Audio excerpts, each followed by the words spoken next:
Hello, എല്ലാവർക്കും 10ാം ക്ലാസ്സിലെ മാത്സിൻ്റെ പുതിയ വീഡിയോയിലേക്ക് സ്വാഗതം. ഇന്ന് നമ്മൾ 4ാം ചാപ്റ്ററിലെ മാത്തമാറ്റിക്സ് ഓഫ് ചാൻസ്, സാധ്യതകളുടെ ഗണിതം, അതിൻ്റെ 3ാം ടോപ്പിക്കായ ജോമെട്രിക്കൽ പ്രോബബിലിറ്റി, ജ്യാമിതീയ സാധ്യതയിലെ പേജ് 78ലെ 5ാമത്തെ ചോദ്യം, സമചതുരത്തിലെ വൃത്തം, സർക്കിൾ ഇൻ സ്ക്വയർ, അതാണ് ഡിസ്കസ് ചെയ്യുന്നത്. നമുക്ക് നേരിട്ട് ചോദ്യം നോക്കിയാലോ? അപ്പോൾ ചോദ്യം, ഒരു സമചതുരത്തിന് അകത്ത് കൃത്യമായി ചേർന്നിരിക്കുന്ന ഒരു വൃത്തം ഇവിടെ കാണാം. ഇനി ഈ ചിത്രത്തിൽ കണ്ണടച്ച് ഒരു കുത്തിട്ടാൽ അത് പച്ച ഭാഗത്താകാനുള്ള സാധ്യത നമുക്ക് കണ്ടുപിടിക്കണം. So in this picture a circle is drawn such that it just fits within a square.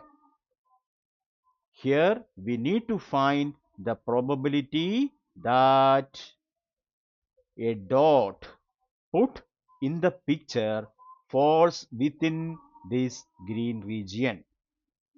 Okay, അപ്പോൾ നമ്മൾ ഈ പിക്ചറിൽ ഒരു കുത്തിട്ടാൽ അത് ഒന്നെങ്കിൽ ഗ്രീൻ ഭാഗത്തായിരിക്കും, അല്ലെങ്കിൽ യെല്ലോ ഭാഗത്തായിരിക്കും.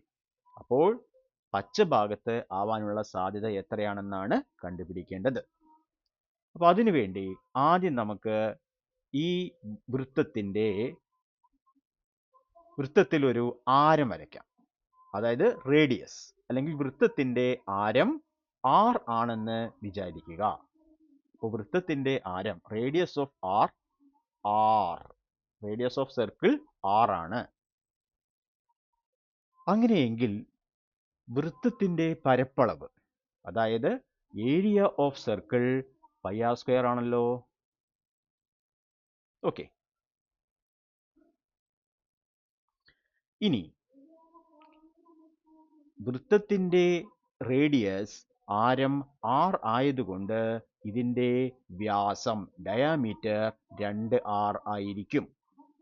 ഈ 2r തന്നെയാണ് നമ്മുടെ സ്ക്വയറിന്റെ ഒരു വശത്തിന്റെ നീളം. സമചതുരത്തിന്റെ വശത്തിന്റെ നീളം 2r എന്ന് കിട്ടും. സമചതുരത്തിന്റെ വശം, സൈഡ് ഓഫ് സ്ക്വയർ, 2r. സമചതുരത്തിന്റെ വശത്തിന്റെ നീളം x ആണെങ്കിൽ അതിന്റെ പരപ്പളവ് x² ആണെന്ന് നമുക്കറിയാം. If the side is x, then area of square is x². അതുകൊണ്ട് 2r-ന്റെ സ്ക്വയർ ആയിരിക്കും സമചതുരത്തിന്റെ പരപ്പളവ്. Area of square is equal to 2r whole square. അപ്പോൾ 2ന്റെ സ്ക്വയർ 4, r-ന്റെ സ്ക്വയർ r², 4r² എന്ന് കിട്ടും.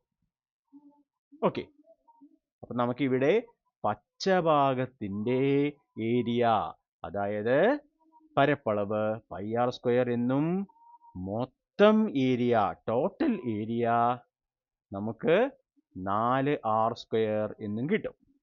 അപ്പോൾ ഒരു കുത്തിട്ടാൽ അത് പച്ച ഭാഗത്താകാനുള്ള സാധ്യത, the probability that a dot lies within this green region equal to പച്ച ഏരിയ πr² by മൊത്തം ഏരിയ 4r².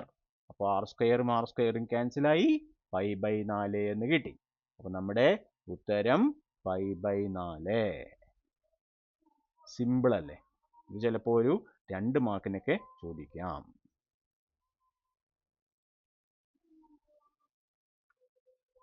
അപ്പോൾ കൂട്ടുകാരെ, ഈ വീഡിയോ നിങ്ങൾക്ക് ഇഷ്ടപ്പെട്ടു എങ്കിൽ ലൈക്ക് ചെയ്യുക, നിങ്ങളുടെ മറ്റുള്ള ഫ്രണ്ട്സിന് ഷെയർ ചെയ്യുക, നിങ്ങളുടെ അഭിപ്രായങ്ങൾ കമൻറ്റ് ചെയ്യുക.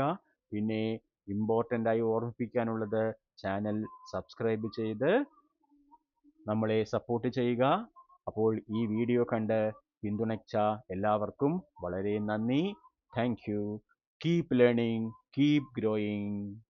അടുത്ത വീഡിയോ വരെ എല്ലാവർക്കും ബൈ.